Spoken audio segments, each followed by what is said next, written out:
Friends Manish एवं पशुपक्षी मानक मध्यरे एक सुंदर एवं विचित्र संपर्क रही जेउठी किछि पशु निजर मालिक को बंचाइया पई निज जीवन देवाकू भी पछांती नहीं। सेठारे एमिति किछि परोपकारी मनीष भी अछंती जेउ मानकर मानविकतार काम समस्तक आखिरे लुह नहीं आसे।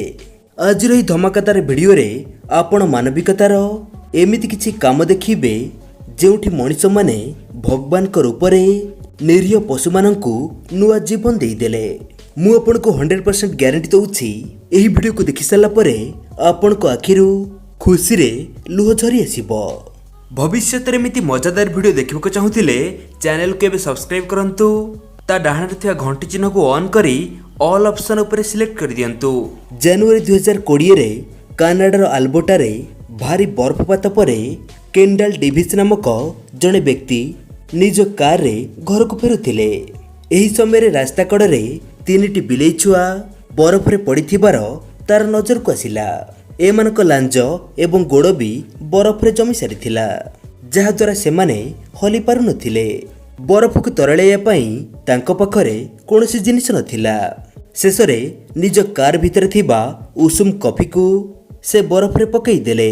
उषुम कॉफीर प्रभाव रे बिलेई छुआ गुडी को बरफ रू उद्धार करी निज घर को नहीं गले।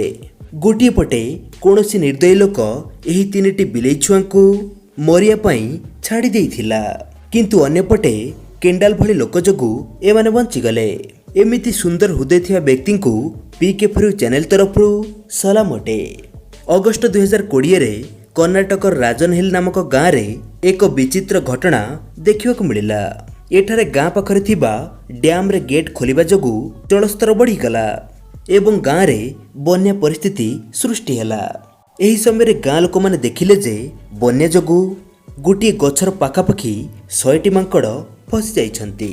एहा परे गाँ लोक एवं फॉरेस्ट डिपार्टमेंट प्रथमे मांकड़ मानकु डंगा द्वारा बाहर करबाकू चाहिए, किंतु भयभीत मांकड़ गुड़िक गछ तलक आसिले नहीं। यह परे बहुत चिंता करिया परे सेमाने रस्सी एवं बाड़ी साहाय्य रे एक झुलंता सीढ़ी तैयारी कले एवं याकू सही गछरू स्थलभाग पर्यंत बांधी देले। यह परे जहा देखागला ताहा समस्तंकु खुशी करिदेला, कारण गोटी गोटी करी सबु मांकड़ सही सीढ़ी द्वारा स्थलभाग को चली आसिले।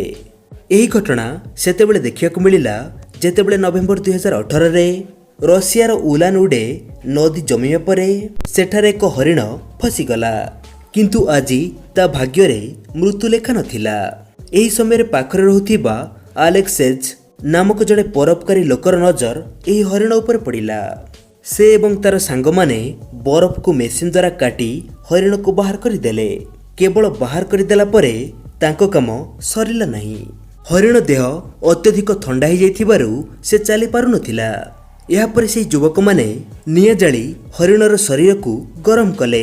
किछि समय गला परे हरिण उठी ठिया हैला एवं एही परोपकारी लोकमानक जोगु एक नुआ जीवन पाइगला। अक्टोबर 2020 रे मालेशियार पेटालिंग जया नामक सहर रे एही घटना देखिबाकू मिलिला। गोटे कुकुर नाळ पाखरे बसी बड़ करुण चित्कार करथिला।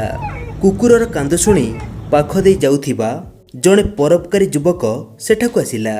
युवक जनक देखिला जे गोटे कुकुर छुआ नाल रे मरण सहित संघर्ष करुछि। यह देखि से डेरी न करी तुरंत सही कुकुर छुआटी को नालरू उद्धार कर नेला। फ्रेंड्स एही युवकटीर शानदार काम पई वीडियो को फटाफट लाइक कर दियंतु, कारण एही युवक जहा कला ताहा एही दुनिया रे बहुत कम लोक करि पारंती। एही घटना सेतेबेले देखियाकू मिलिला जेतेबेले जून 2017 रे अमेरिकार लेक मिचिगान रे गोटे कुकुर पानी पिउथिला बेले ह्रदरे पड़ीगला एवं बुड़ीबाकू लागिला। कुकुर पानी रे पड़िबार देखि पाखरे थिबा पुलिस ऑफिसर जुआन फेरिस सेठाकू दौड़ी आसिले एवं संगे संगे कुकुर को बंचाई देले।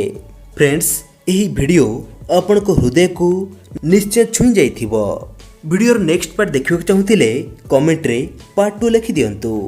ता सहित मानविकतार ही सुंदर मेसेज को अन्य मानक पाखरे पहुंचाइया पई वीडियो को फेसबुक एवं व्हाट्सएप रे शेयर कर दियंतु, कारण किए जाने आपण को गोटिए शेयर कोनोसी जीवर जीवन बंचाई पारे।